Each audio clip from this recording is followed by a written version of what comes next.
The NBA Gambling Podcast on the Sports Gambling Podcast Network is brought to you by Underdog Fantasy. Sign up at underdogfantasy.com. Promo code NBA SGPN. Get up to $1,000 in bonus credits. Yes, sir. We are back with another edition of the NBA Gambling Podcast on the Sports Gambling Podcast Network. No me, no the voice, no guys. Me, really real, feeling real, Terrell Furman Jr. here at your service.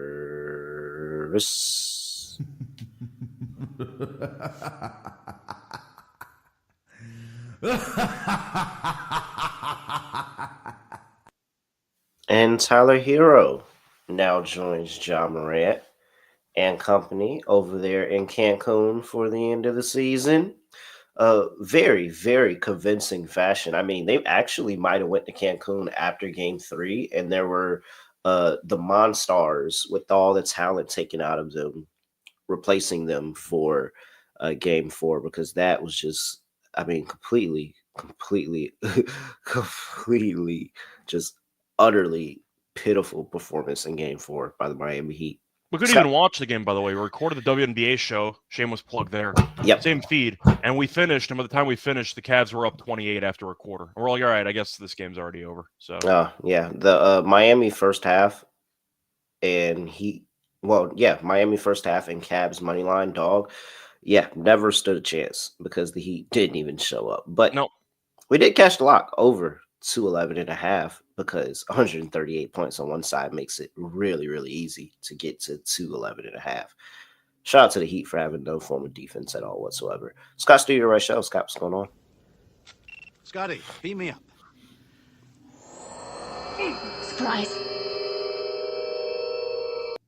yeah, overall can't complain. Unfortunately, though, did go 0-2 on the show yesterday. I had the Rockets team total under. Van Vliet happened, so that's just unfortunate. 25 points, 8 of 12 from 3. And the Rockets still only finished with 106. So Van Vliet just doesn't go nuclear. I probably end up winning that. Besides that, though, Curry assist just wasn't close. I mean, Butler came back and they kind of ruined some of the actual planning that I had in my head for the game. But Butler was great. Nothing really else to add. Dylan Brooks, pretty much the butt of every joke in the NBA because he was trash-talking Butler at the free throw line after some Rockets guy got fouled, and they were shooting some free throws. Brooks immediately gets a steal, goes for a dunk. Butler basically shoves him. Brooks misses both free throws. Do you want to guess how many points Dylan Brooks scored after the altercation with Jimmy Butler? 0. That is correct. Do you want to guess how many points Jimmy Butler scored after the altercation with Dylan Brooks? Was it 24? 23. Oh, okay. So Dylan Brooks, after Jimmy Butler was cursing him out at the free throw line, and Brooks laughed at him, basically got outscored 23-0. And that's how that went. So Dylan Brooks scored 0 points in the entire second half. Butler took over the game. You could argue about the foul at the end, whatever. I mean, you could argue Brooks touched him. The problem is we just saw the Knicks Pistons ending, so people are going to be mad that wasn't called, but this one was. It's a foul. Like, you could argue it's very soft. It probably is. It's a donation of a challenge. There's no chance that's getting overturned, and Udoka just burned his final timeout. Once again, Brooks just got torched, basically, the entire second half. But it's a game Houston needed to have. And I don't want to dive too deep into it. Shout out to them for covering the spread, by the way. I was going to say, we have 4 games, so I'm not going to go too deep into it. But I'm going to skip the Miami game. There's no point in talking about that game. But they got to nuke the entire team. Pat Riley might have to step down. Like, that's a whole separate can of worms there. For the Rockets, you get gifted a phenomenal throwback Van Vliet performance. Like an NBA Finals Van Vliet performance. Draymond, you could argue, should have been ejected. He has 5 fouls with 8 minutes to go in the third quarter. 8 minutes to go in the third quarter. And you somehow still lose the game. You got 56 points combined from Şengün and Van Vliet. And Steph only scored 17 points. You can't lose that game. You have to win that game. That checks every box on everything you needed for the game, and you still found a way to lose it. And I thought Udoka was atrocious the entire fourth quarter, especially down the final couple minutes. And I thought Steve Kerr, I know we've been critical of him in the past. I thought he changed the game when he hacked Steven Adams. I thought that changed the entire Hey, I was complexion of sitting the there, I game. was like, oh, wow, that was a smart play. And Houston decided to not even try to let Adams attempt free throws. They decided to pull No, they him pulled him immediately. when they were at the bonus. So right before it was going to be free throws, they pulled them. And I don't know if they should have kept him in or not because Adams was so good at rim protection. He had 4 blocks, gave you great rebounding. But you could argue once again, if they're going to What if foul he him every made time him, down though? the court, offensive rebounds are irrelevant because he's going to end up at the free throw line. He can't shoot free throws. So I But thought like, what Steve if he Kerr, made him? He I know. didn't give him a chance. I would have given him at least one chance. And I Yeah. thought he was great defensively. And that also resulted in Jabari Smith Jr. coming in, who was okay for most of the game. And then he had one of the worst 2-possession stretches I've seen the entire postseason. He gets the ball with like 18 on the shot clock, bricks an atrocious 3-point attempt in crunch time. And then he ends up having a backcourt violation because he chucks the ball over Van Vliet's head. And then Udoka realized, I got to get this guy out of here. And he immediately just pulled Jabari Smith Jr. But by fouling Adams intentionally, basically Kerr manufactured 2 turnovers. And that might have been all they needed. And then on top of that, Udoka, for the final possession, after Butler's at the free throw line to ice the game to go up 3, he keeps Adams and Şengün on the floor down 3 with no timeouts left underneath their own basket, which I thought was insane coaching malpractice. You need a 3-pointer. Why is Steven Adams in the game? Made no sense. Steven Adams and Şengün both can't shoot threes, and they're both on the floor when you need a 3. Van Vliet got a decent look anyway, and I understand why the Warriors didn't foul, because they were intimidated about getting the rebound if they would miss intentionally on the second one. But I just can't believe Şengün and Adams were on the floor, down 3 in the situation. I thought that was insane coaching. But I thought Udoka honestly got his ass kicked for a decent portion of that fourth quarter, and I had to mention it. But it's a game Houston needed to have. Do we agree on that? Oh yeah. And I mean that was part of the handicap, maybe less on the Steve Kerr side and more on the fourth quarter malfunction of the Rockets side of why we didn't think the Rockets were making it out of this series. And 3-1 going back to Houston. Now, I will admit, same thing for the Lakers. If you're down 3-1, this is the situation you want to be down. You have 2 home games left. You just got to win 1 road game, and you're back in the series. So protect home court, win a road game, and you're right there back in the series. But, oh, dude, it might be curtain call for Houston here. I mean, they might end up winning game 5 with the crowd being involved. We'll see what happens. But, I mean, that's just such an atrocious loss. The counterpoint is after how badly game 3 ended, you figured, all right, maybe Houston will roll over because they were down 13-2. A part of you was like, oh, well, this might just be over about 4 minutes into the game. And then they came back. Van Vliet was great. Şengün owned the Warriors defense when Draymond was in foul trouble. The entire third quarter, early fourth. Şengün got whatever he wanted. Trace Jackson-Davis was basically just in hell for about 4 minutes. He just couldn't do anything. They tried post. He couldn't do anything either. I thought Kerr should have tried Looney for a bit because nobody had an answer for Şengün. And Draymond came back, and he not only did not foul out, he got the big stop at the end. I thought Şengün went too early. He tried basically a spinning baby hook shot with 4 seconds left from the free throw line. I thought he could have potentially taken another dribble or 2, but that was a game that, once again, Houston needed, and it felt like they let slip through the fingertips. And shout out to Buddy Hield. He made a big 3-pointer, which definitely gave Golden State a little bit of extra life there, which they needed.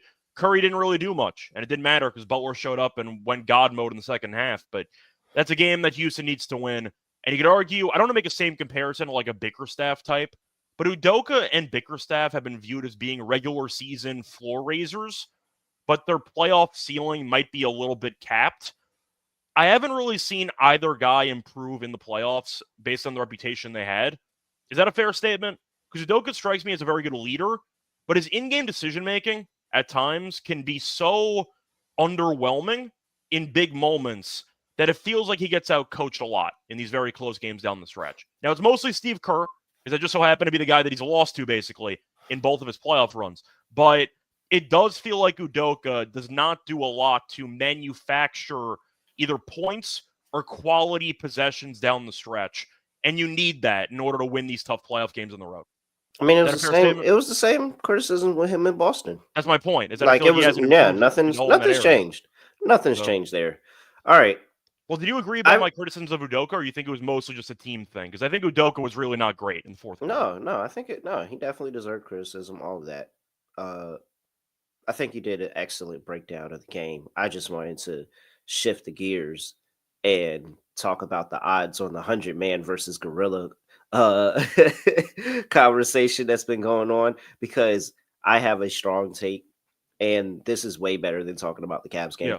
Well, just to But ask quickly, do you get to choose the 100 men, or just randomly assigned 100? so this is, I feel like there's different odds for different situations. Yes, that's why I'm asking. If there's 100 random men, oh, it's gorilla like Gorilla's killing minus everybody. 1,000, 5,000. Like he's killing everybody, and they're not.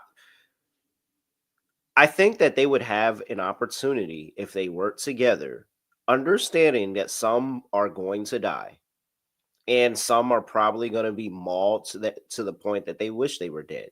Mhm. But if you tell me I have like 100 Braun Breakers running around, or like somebody really crazy, You're picking super athletes. If you pick the super athletes, you probably have a chance of winning. But if you're picking the average person, but they are still, getting absolutely destroyed. even if it's still the super athletes, I'm still probably laying a little juice here with the gorilla.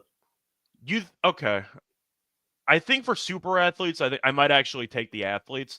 Do they have a chance to plan, or are they just dropped in and told figure it out like on the fly?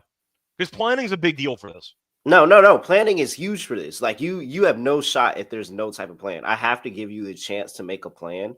But like even if you make a plan, there's still the conversation of this is a gorilla.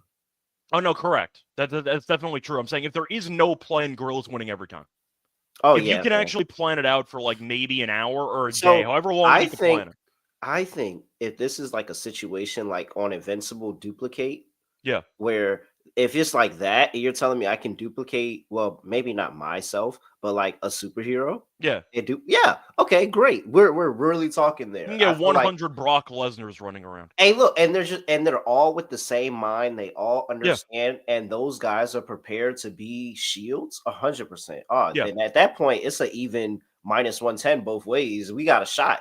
We got a shot. The But issue you're you're telling me I running have into is no plan and it's Yeah. just random people? Oh, it's over. you also have emotions involved, and Insane was talking about a Tyson. Everybody has a plan until they get punched Yeah, in the man. face. The issue Especially you by a have, gorilla. the issue you run into are people who would be assigned to be the frontline soldiers. Basically, they're going to die in 2 seconds. And Yep. the problem is if they're going to fully commit to their role, knowing we're going to die, but it's for a better cause. And I feel like you might once again, when one person gets mauled to pieces, the others might run away, and then suddenly everyone starts panicking, and you have chaos on your hands. So I think if you asked a general 100 people out of the public, they would lose easily. If you had a chance to plan it and everyone was committed to the role, including basically the sacrificial lambs that are going to start the actual motion, I will give it to the 100 people. That's got to be the people. But you need a lot to go in your favor. You need a lot of planning. You need a lack of ego attached to it, and you need people to commit to the roles. So it's a cop-out, but it has to be, because there's so many variables that matter. I need everybody to understand that if you do survive, you probably can't use your hands anymore. You're probably walking out with some type of wounds, but you lived. And mentally, you'll probably never be the same again. But, besides that, you'll win the prize of beating a gorilla. So, do you think PETA's having a heart attack during this conversation, by the way? Whole separate point? Yeah. Okay. Easily. So it sounds like we agree, though. If you can actually get the perfect circumstances and you can clone people, whatever.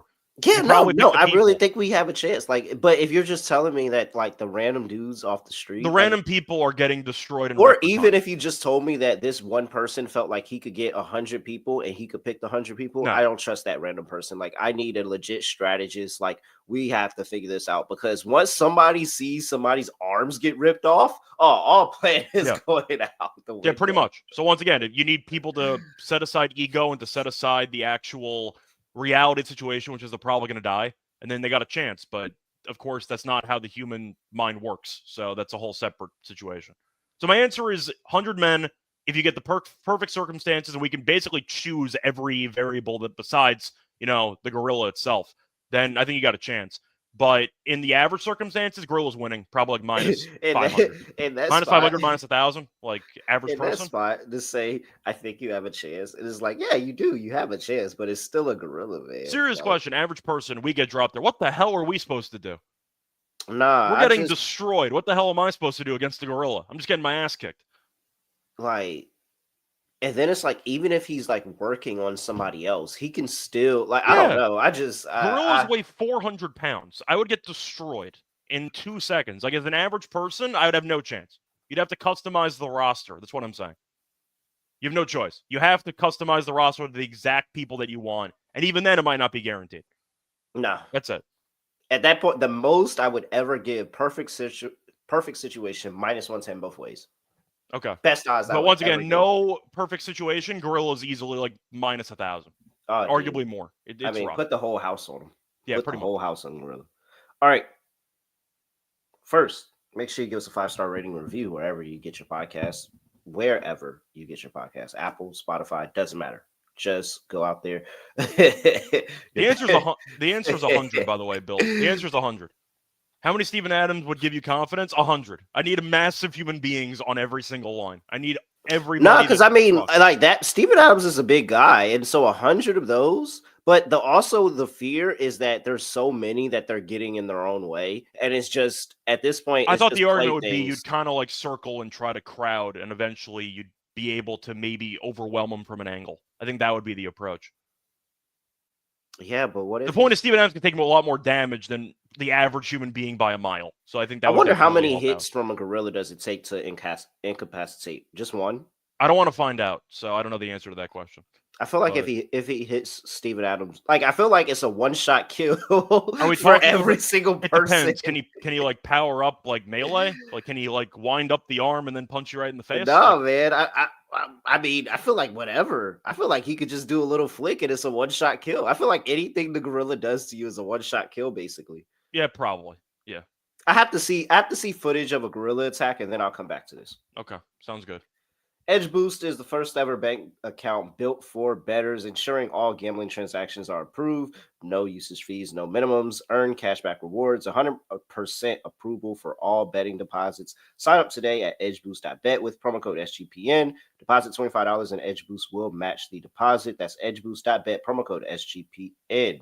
We're also brought to you by MyBookie.ag. MyBookie is your place to bet on every single sport, including the NBA playoffs, including the NHL playoffs. You can even throw some MLB in there as well. So MyBookie accepts customers from a ton of different locations. You can easily deposit using cryptocurrency and get lightning fast payouts. Head over to MyBookie.ag. Promo code SGPN for 100% deposit match up to $1,000. Terms and conditions apply. That's MyBookie.ag. Promo code SGPN. All right, let's get on to it. What is?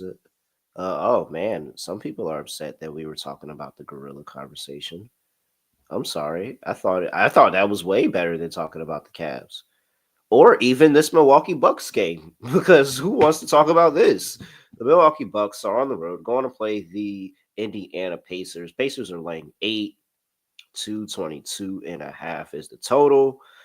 Milwaukee is down 3-1 in this series. For the injury report, we've got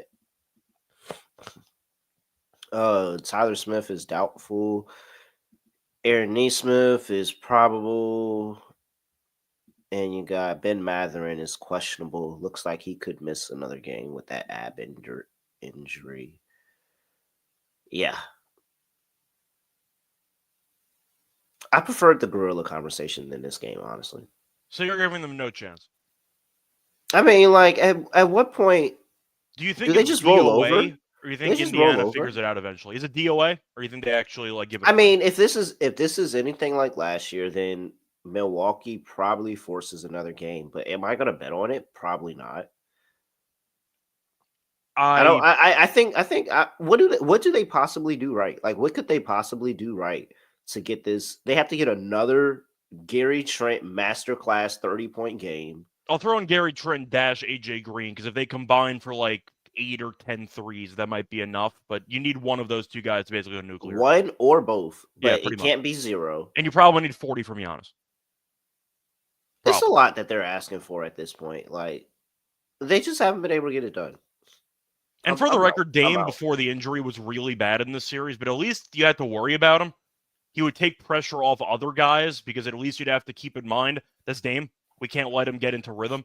And I understand that once again, Dame was definitely a shell of his former self because of the rushing back from the blood clot situation. I get it. It was not pure 100% Dame, but it was still a guy you had to worry about because of reputation, because of the overall floor spacing. Kevin Porter Jr. was good last game. Not nearly the same guy as Dame, like not even close. I do question how good of a performance Giannis has to have in order for them to keep this game close. He needs at least 35, probably 40. He might get there, but it comes down to Indiana, which we did see in the regular season.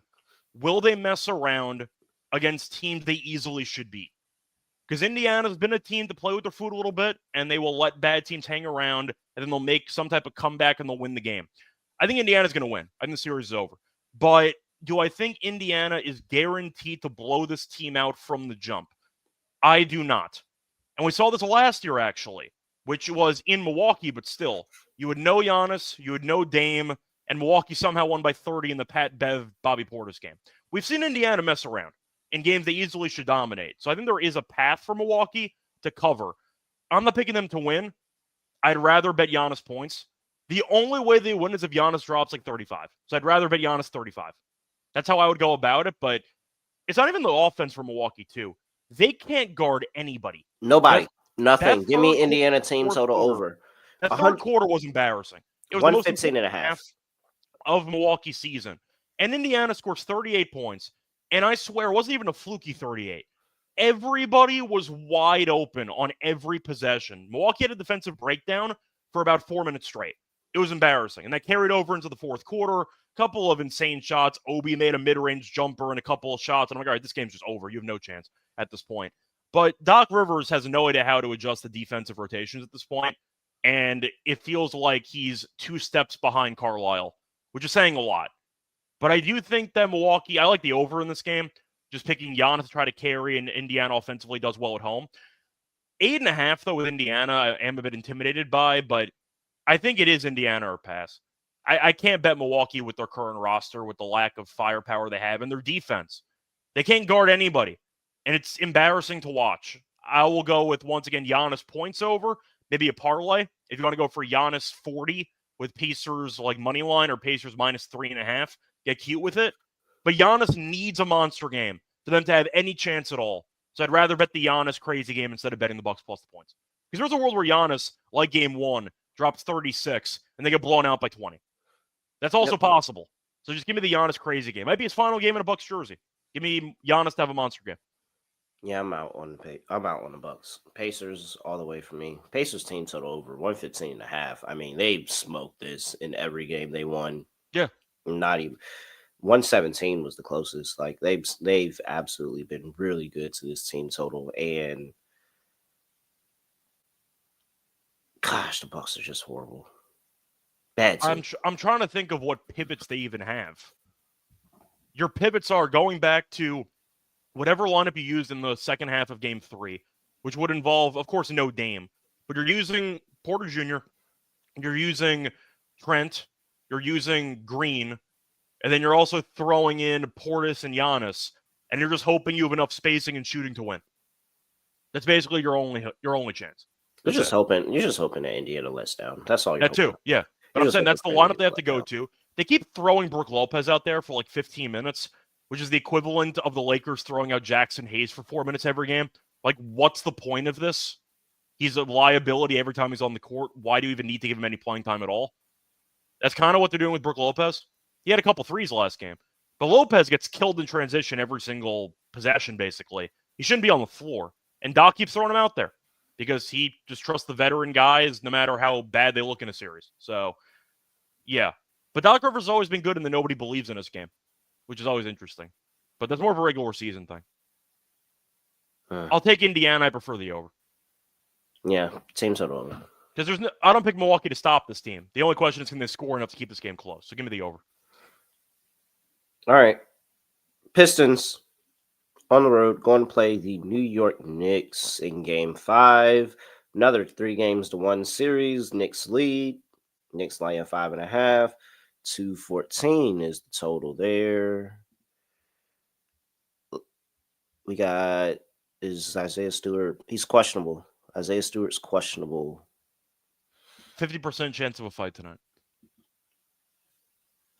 I mean, You might as clearly, well bring him back. Season might be over in about 10 hours. You I mean, gotta make sure you got him back. just wait for right before tip and go check Underdog and just take everybody's higher free throws. They're Oh, you think calling it's an everything. overcorrection game? Yes, they're calling everything today. They're going to call everything. I have to point out, by the way, that this is not a Scott Foster game. So the extender is still on vacation. He is. Wow. It is Mark Davis, Tyler Ford, and Goebel. I don't have the actual numbers in front of me for the ref report, but we have elimination games now. So I have So to at I'm least wait telling for the you, ref you know report. what that means? He's not playing today. What's tomorrow? He's doing the Laker game. Yeah, tomorrow's. Yeah, he's playing. He's in LA tomorrow. Like 100% in LA tomorrow, for sure. Lakers is gonna be. That's free money. I mean, they're favored by 5.5 for a reason. If it feels like there's going to be some type of shenanigans going on over the course of that game. But we'll get to that tomorrow. All right. 3 elimination games, though, no Scott Foster. So they're really saving him for, the right occasion. All right, it's 5.5. So I'm going ahead and playing it with Detroit. This is the whole handicap of how I had the series. I said that there was a good chance that the Knicks could be up 3-1. I really, really would have loved that second game at home there. But my entire handicap has always been Tibbs is not good. This team always lets down when they get in this situation. I don't know if they have it in them to put Detroit away. We saw it last year. I mean, Maxey had that crazy 3-pointer sent to overtime, but that was also a home clinching scenario, and they punted it. Yeah. They won game 6, so it didn't matter, but they did punt game 5. And I think that's exactly what happens. They punt, they come out here messing around with Detroit. Beasley gets hot for some reason because I'm not going to bet him. And I know he's going to get hot and score today. I'm telling you, if you want a free square, Beasley is going off today because I promise no matter what I say, no matter what I do, I'm not changing my mind later. I'm not betting him this time. And because I'm not betting him this time, he's probably going to go off. But you have that situation going on. Schroeder's been solid for them. Cade has been good. He probably gets going here again. And then they realize that, hey, if we're really, really physical with Cat, then we have a chance to get him off of his spot and make him uncomfortable. And then also, they're going to call everything. Everybody's going to be in foul trouble. Everybody. I mean, just it's the best chance the Pistons have. If you believe in the up. conspiracies in the extending series, you need Cade to go to the line 10 times. Yeah. Like, you need it. You don't have a choice. Over on his free throw attempts for the game. Or free throws made, whatever it is, over. Jalen Brunson, over. I'm going to ask you about the Knicks because they're up 3-1. You could argue that, once again, the Pistons did punt away game 1, and they arguably should have won game 4 if the foul was called. So you can argue there is a path where Detroit's actually up like 3-1 in the series. Do you think that the Knicks actually played a good game in game 4? Or do you think they got bailed out by Brunson being a phenomenal player on painkillers and him and Cat just having crazy shots down the stretch? Because I thought Tibbs was pretty horrible the entire game, and they got away with it because Bickerstaff was arguably worse. But I have to ask you, because I have not been that impressed by the Knicks in the series. I thought it would be a war. I picked Knicks in 7. I'm not wrong because it feels like every game's been close. The Knicks have just been getting the better of Detroit in these late-game close situations, with the exception of game 2. But I feel like this game is more up for grabs than people think. People are just picking the Knicks to win because Detroit lost both home games and this team's basically just going to roll over. I don't see that. I'm with you. I think this game's very close. You could argue that Bickerstaff and Tibbs have not been impressive this entire series. I wouldn't disagree with you. But Malik Beasley needs to hit some damn shots. And that's one real issue they're running into because Hardaway Jr. has actually been good. He's been good the last couple games, which I did not see coming. Can't hit a triple-double in the last game. I mean, Duran has no offensive talent. He's just an offensive rebounder lob threat, but he's a good rebounder. They need Stewart out there, but it comes down to Beasley. Beasley hit 300 threes in the regular season, and he opened his mouth a lot on Twitter. They're saying that Little Caesars Arena is going to be as hyped as MSG, and you lose both home games. And you're on top of that, you're shooting 35.3% from the floor and 30.8% from 3. And he's a very big piece for this team. If Beasley plays decently, I'm picking Detroit to win. The question is, will he play decently? I don't know. But if there's one game where maybe he steps up, maybe it's this one. I'll take Detroit plus the points. I think too many people are counting this series over prematurely, and the Knicks have really not looked dominant in any of these games besides the fourth quarter in game one. That's it. The whole series has been very close, so I'll take the points. Yeah, love Detroit plus 5.5. Hey, Scott, you want to play a game? Which ref is it? Yep. Okay. All right. So, you said it was Mark Davis, right? Yes. Mark Davis this season, 26, 35, and 1 ATS at home. Okay. Good road ref. 34, 28 to the total. Okay. About 228 and a half average points scored in the game. Well, does a higher total benefit Detroit or New York? Detroit. Okay. Because they're hitting shots. I'm just asking because they did win game 2 in the Rock fight. That's why I was wondering. Yeah, no, I think it helps Detroit. Okay. Tyler Beasley, Ford. can you show up for one game in the series, please? You show up for one even decent game, Detroit's at least tied 2-2. Yes. So there is a path there for He's Detroit. going. I'm telling you, Scott, I'm not doing it again because it's been 2 burns recently. I'm not doing it again. He's 100% going off. He might hit the top part of the ladder today. Like, I'm so convinced. By the way, Tyler Ford, 26, 38, and 1 ATS at home. 39, really good road refs. That's all we're throwing out there. Really good road refs. 39, 26 over on the total. Average total points 232.1. And then last was Jason Goble. Yep. 35, 31, and 1 at home. So Okay. they always throw in 1. Oh, it's always 1. However, still 2 pretty solid ref trends for a road team. However, 33, 32 to the total. Okay. It's 3 over reps.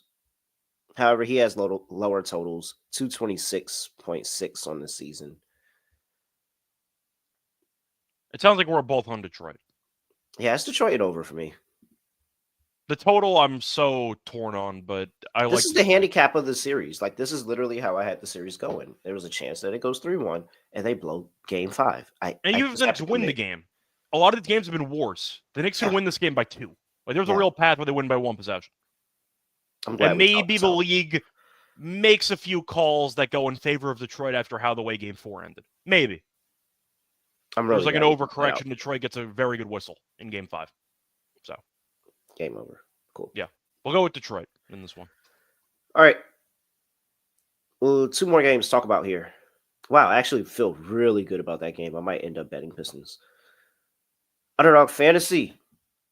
You can play any sport.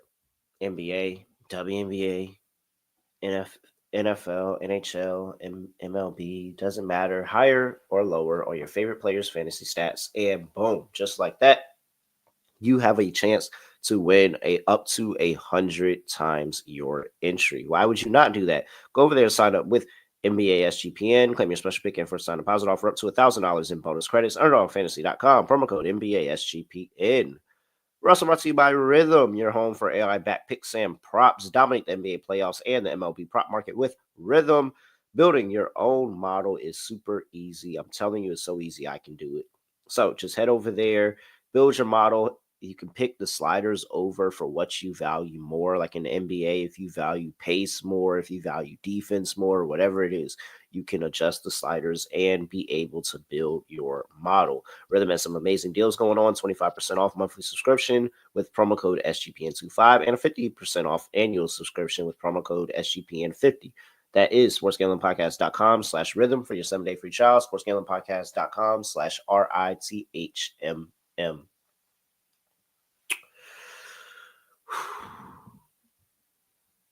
Dog, I want to bet Beasley so bad, but I can't do it, man. So I might bet it if you don't bet it, and we'll reevaluate next time we're on the show. Yeah. So I'm not gonna. I'm letting you know. Like, as much as I'm so confident he's gonna do it, I can't do it anymore. It's been you've been burned too many times.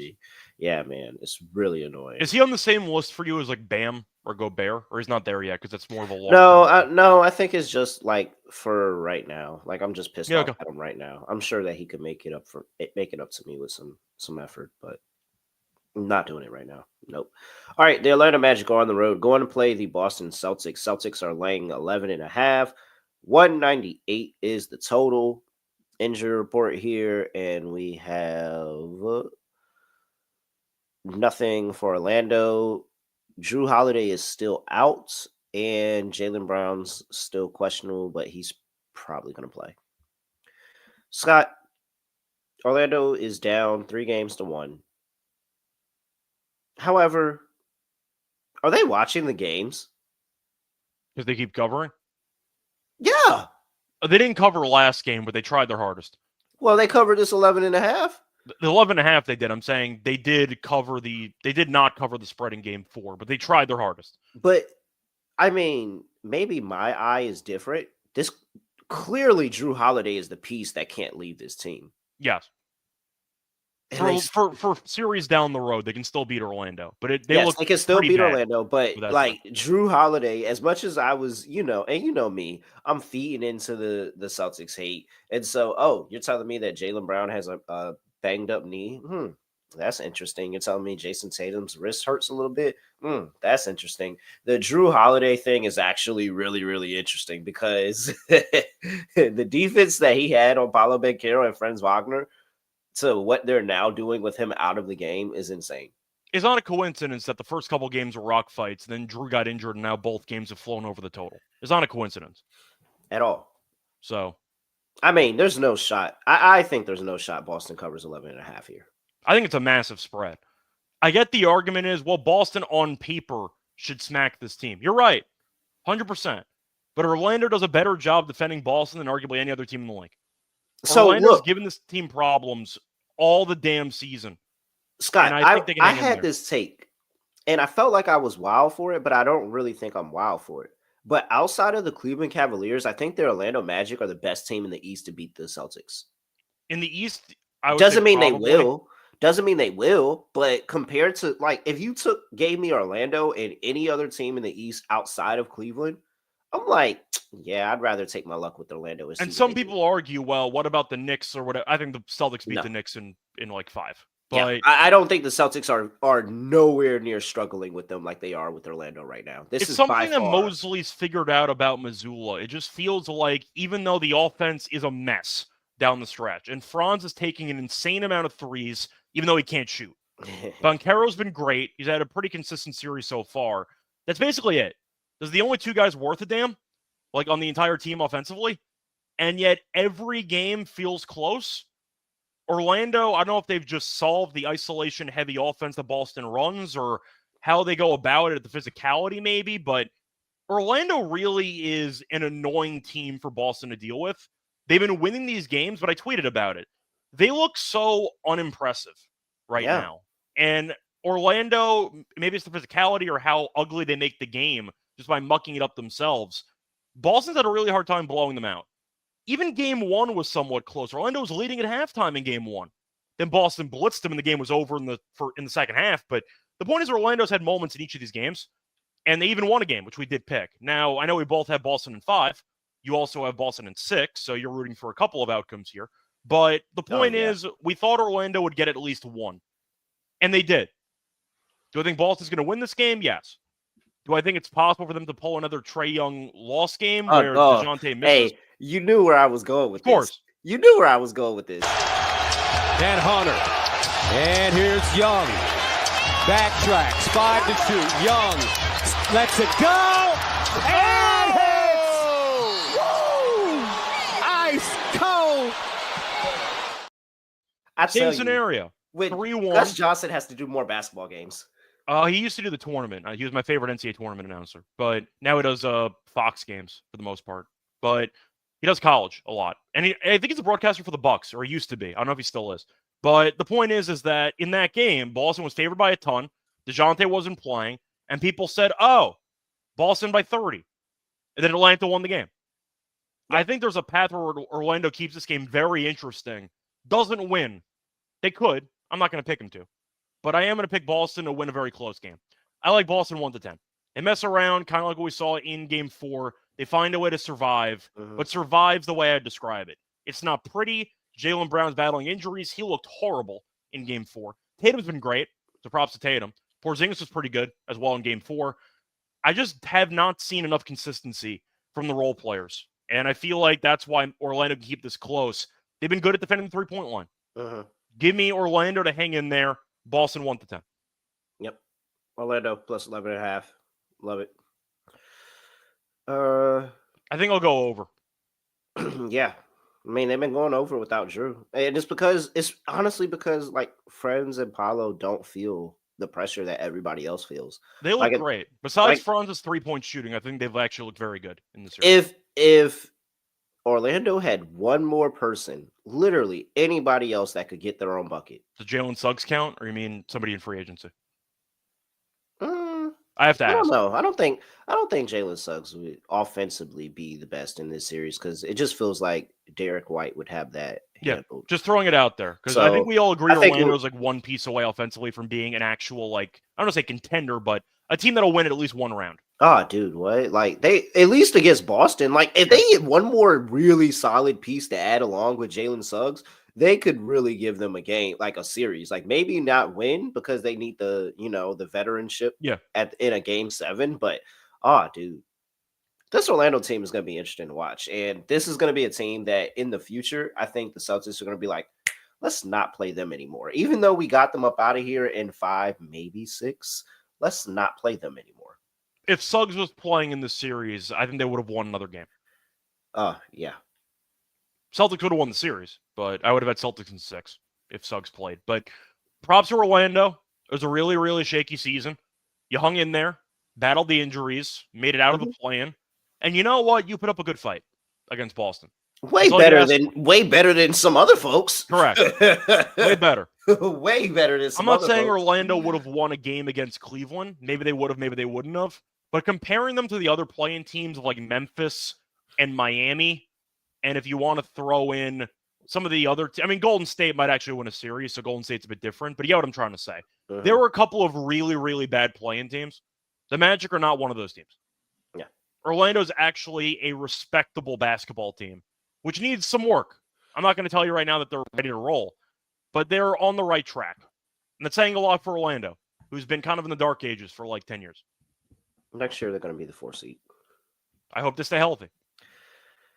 That's what I'm banking on, hopefully. You won the division anyway, despite being 500. Oh, yeah, I forgot that fact. They were a play-in team that won the division. That's how bad that division was. Wasn't a whole division in the play-in? For the most part. Yeah. For the most part. All right. Let's close things out. Clippers.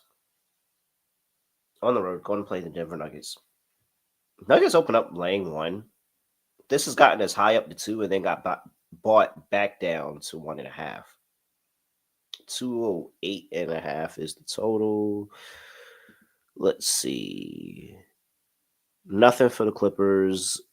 MPJ's on one, trying to figure this out. Whatever. What's his shoulder? He's okay, but he hasn't shot the ball amazing the whole series, basically. Clearly, he's still being nagged by it. And it's Westbrook who's on one leg trying to go out there and play. So we'll see what happens with him.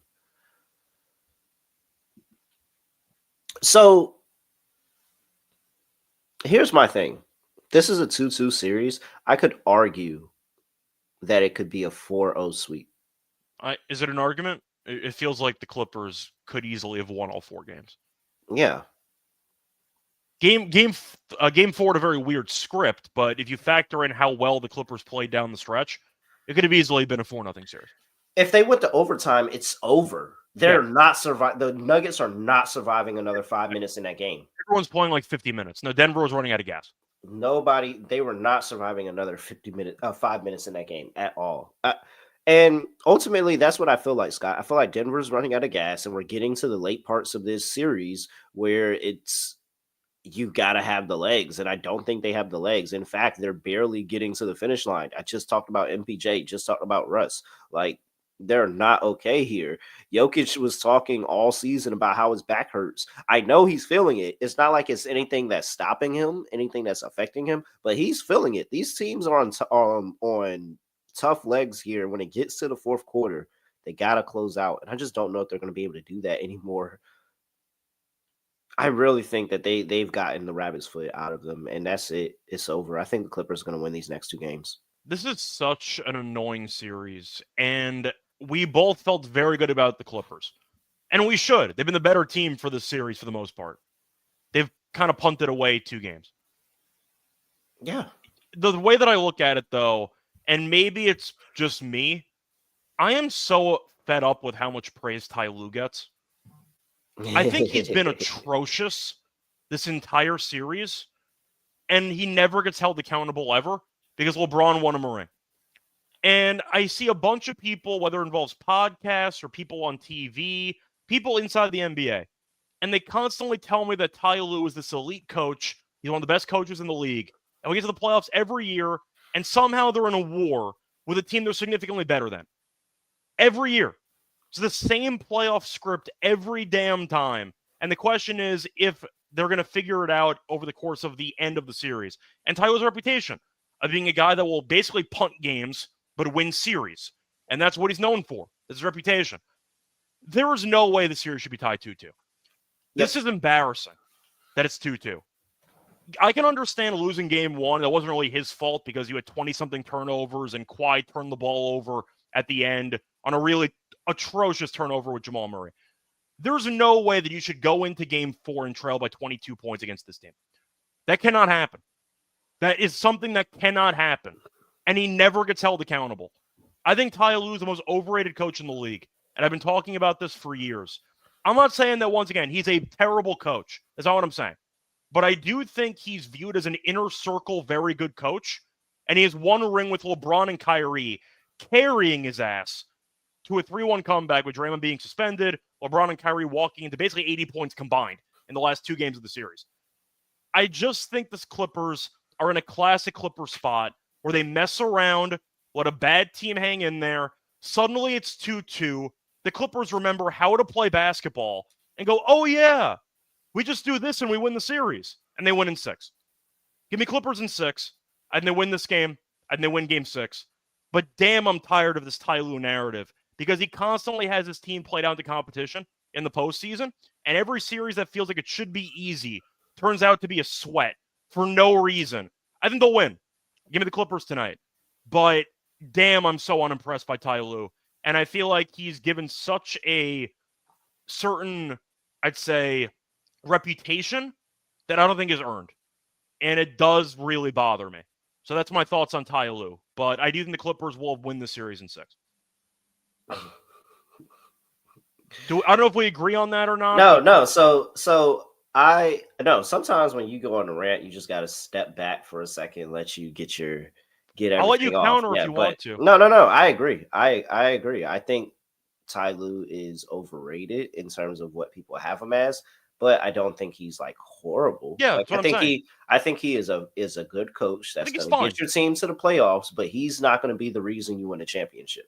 If No, you win a he's fine. championship, it's because you have a generational top 75 player on the team, and that player drags the team to the championship.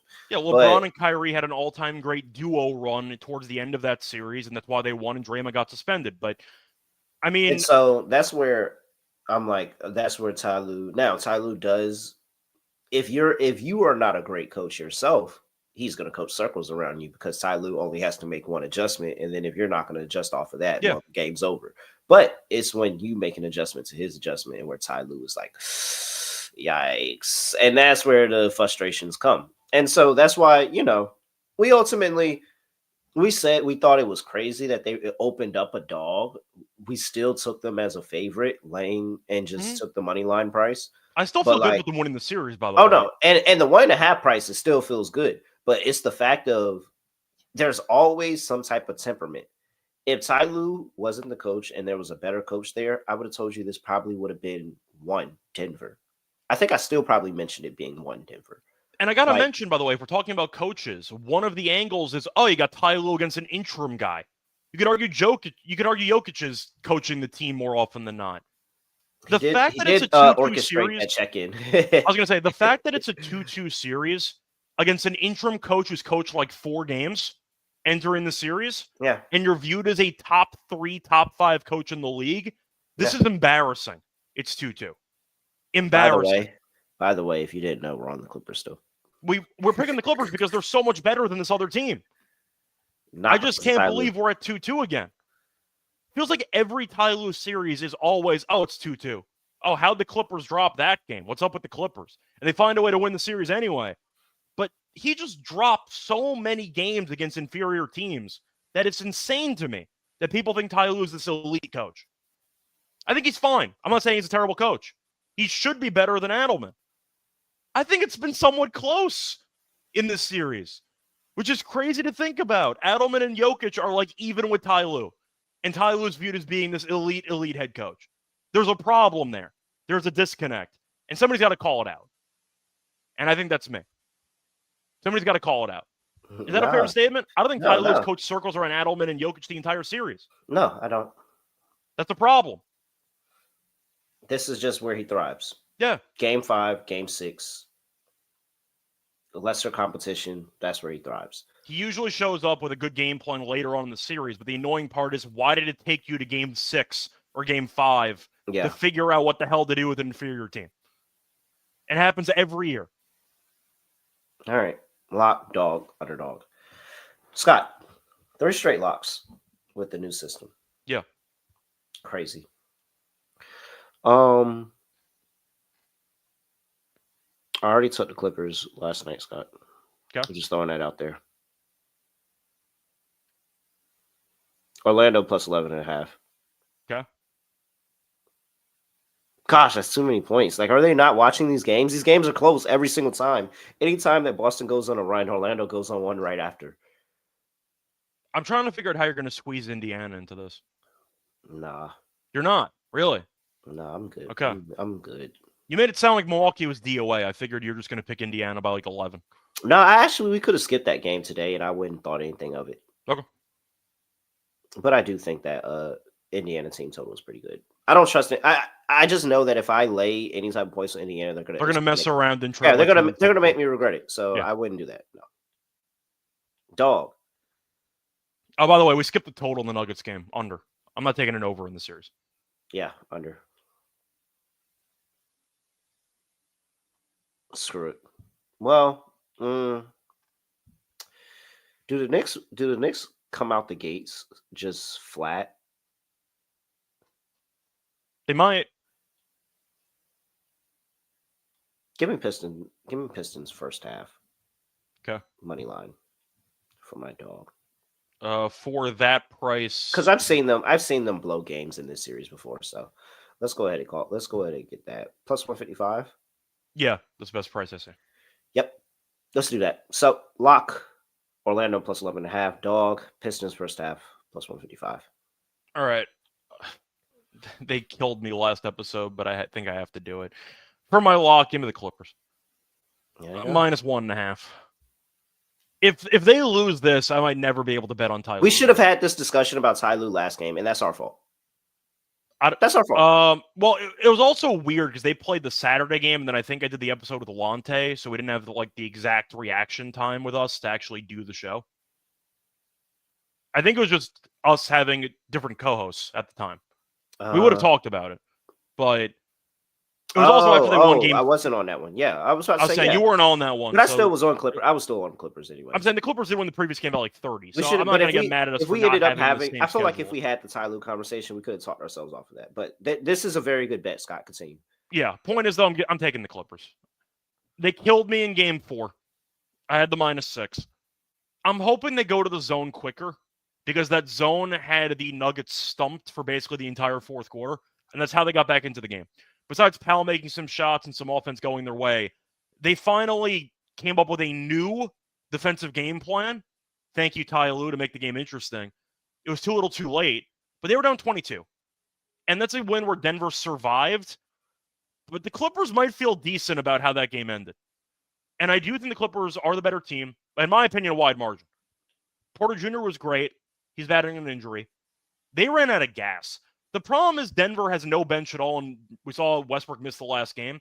Everybody played like 45-plus minutes, basically, or it felt that way. And I do think eventually the wear and tear is going to catch up with them. They have time off, though, before this game. But I do think the Clippers, in terms of depth, are better. I thought Bogdanovich actually played pretty well. He had a big rebound against Joker and a putback in the final couple minutes. I thought he actually was a solid piece there in that game. But for the minutes here, Every starter played 42-plus minutes for Denver. Watson was the only bench player to play more than 7 minutes. I don't know how you're going to win just by doing that, unless you just pray that Joker can give you 30 and 20 and 3/4 again. I think the Clippers should really win this game. And I do think they're the better team. Give me the Clippers minus 1.5. They've already won a game in Denver. They've been the better team in the series for most of it. And yet we're tied 2-2. I think it's a good buy low spot on the Clippers. I'll take the minus 1.5 as my lock. But if they lose this game, I'm having another Ty Lue rant, so get ready for it. For the dog, give me Boston 1-10. I think that Orlando can hang in there.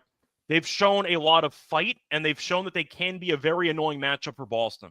I will pick Boston to win, and if we get a Trae Young situation, again, I'll be annoyed, because that means Orlando won the game as plus 480 dogs. But I am going to go with Boston to once again win the game, but it's difficult, and it's going to be a struggle. But eventually, they make enough shots down the stretch to survive. That's good enough for me.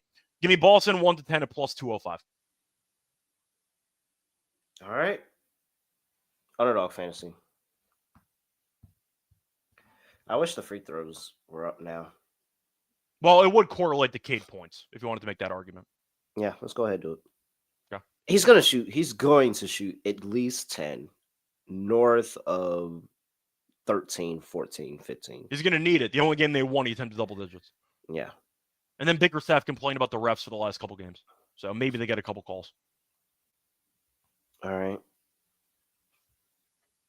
Cade hired 26.5 points. It kind of makes me want to just go ahead and take the higher on Brunson, too. We're not going to do it, though. Okay. Because Brunson is at 29.5. Brunson's going to get a bunch of free throws, too.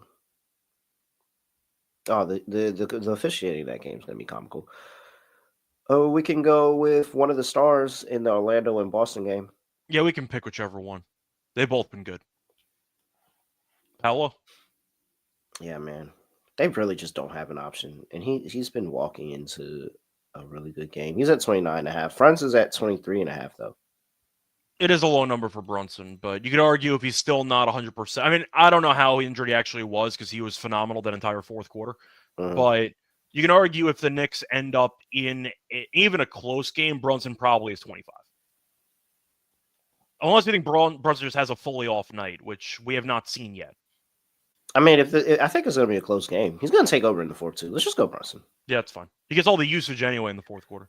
All right, Brunson, and then you take your pick of the Orlando Magic. Or you can even go Tatum or Brown. I would be interested in that as well. Brown I'm not taking because Brown looks horrible. He's battling a bunch of injuries. I can't bother. Tatum's been really good.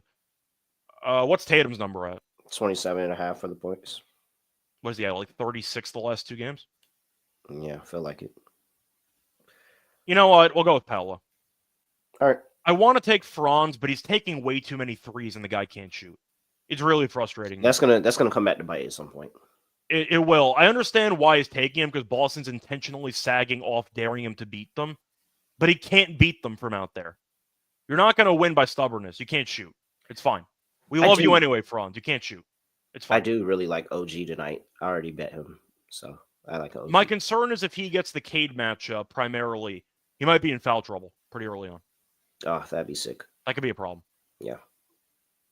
Hopefully not. Cade Cunningham higher, 26.5 points. Jalen Brunson higher, 29.5 points. Paolo Banchero higher, 29.5 points. Wait, what's Brunson at? 29.5. Okay. All right. Yeah, right? Under 30? Like, I thought you said 23.5 on Brunson. oh, no, Franz Wagner. Oh, okay.